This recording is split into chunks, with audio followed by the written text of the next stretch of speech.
আমি আল্লাহর কসম করে বলতে পারি, আমি যখন উমরা হজ করা গিয়েছি তখন আমার পেটের মধ্যে অনেক ব্যথা ছিল, অনেক ব্যথা।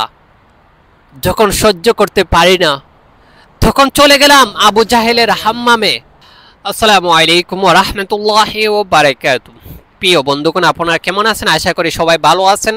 আলহামদুলিল্লাহ, আমি ভালো আছি অনেক অনেক। আমি আজকে কিছু আলোচনা করব। আসলে আমি কয়েকদিন হয়েছে উমরা হজ করে এসেছি, আলহামদুলিল্লাহ। সেই জায়গায় লক্ষ লক্ষ মানুষ, অনেক হাজি সাহেবে উমরা হজ করতেছে এবং কিছু কিছু মানুষ মারা যাচ্ছে। আল্লাহ রাব্বুল আলামিন যেন তাদেরকে জান্নাত দান করেন এবং তাদের মতন সৌভাগ্য আর কে হতে পারে। আসলে একটা কথা বাস্তব, আমি আল্লাহর কসম করে বলতে পারি, আমি যখন উমরা হজ করা গিয়েছি তখন আমার পেটের মধ্যে অনেক ব্যথা ছিল, অনেক ব্যথা। যখন সহ্য করতে পারি না তখন চলে গেলাম আবু জাহেলের হাম্মামে। আবু জাহেলের বাড়ি, সেই জায়গায় হাম্মাম করা হয়েছে, বাথরুম। সেই জায়গায় বাথরুম করা হয়েছে, সেই জায়গায় গিয়ে পেশাব করলাম। যখন পেশাব করা শেষ হয়ে গেছে তখন আমি মনে করেছি আমার ব্যথা সব চলে গিয়েছে। একটা কথাও মিথ্যা বলবো না, আমার ব্যথা তখন চলে গিয়েছে।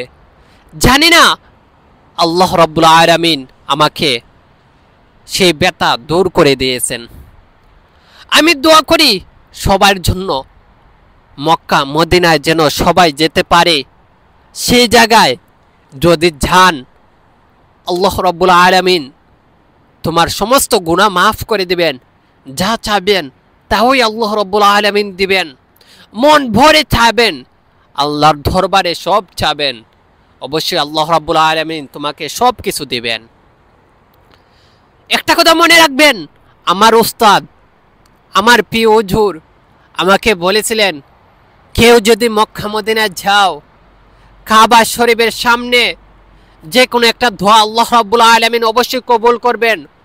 একটা দোয়া সব সময় চাইবেন, এই দোয়াটা যদি আল্লাহ রাব্বুল আলামিন কবুল করেন তাহলে তুমি ধন্য।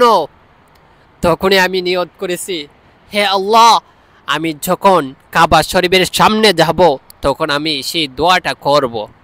আলহামদুলিল্লাহ, আমি সেই দোয়াটা করেছি। আমার উস্তাদ বলে এই দোয়াটা করবেন, হে আল্লাহ, আমি যা যা দোয়া করব সেই দোয়া তুমি কবুল করে নাও। আলহামদুলিল্লাহ, সেই দিন আমি এই দোয়া করেছি, আল্লাহ রাব্বুল আলামিন যেন আমার দোয়া কবুল করেন। ও প্রিয় ভাইয়েরা, নিয়ত করেন আমি একদিন কাবা শরীফের সামনে গিয়ে আমি দোয়া করব আল্লাহ রাব্বুল আলামিনের কাছে। অবশ্যই আল্লাহ রাব্বুল আলামিন তোমাকে কবুল করবেন। আরে ভাই, নিয়ত করেন, নিয়ত করেন, অবশ্যই দোয়া কবুল করার মালিক আল্লাহ। অবশ্যই আল্লাহ রাব্বুল আলামিন কবুল করবেন। আপনি নিয়ত করেন এবং আল্লাহ রাব্বুল আলামিনের কাছে বেশি বেশি চান, অবশ্যই আল্লাহ রাব্বুল আলামিন তোমাকে একদিন কবুল করবেন। আলহামদুলিল্লাহ, আমি এখানের মধ্যেই বক্তব্য শেষ করেছি।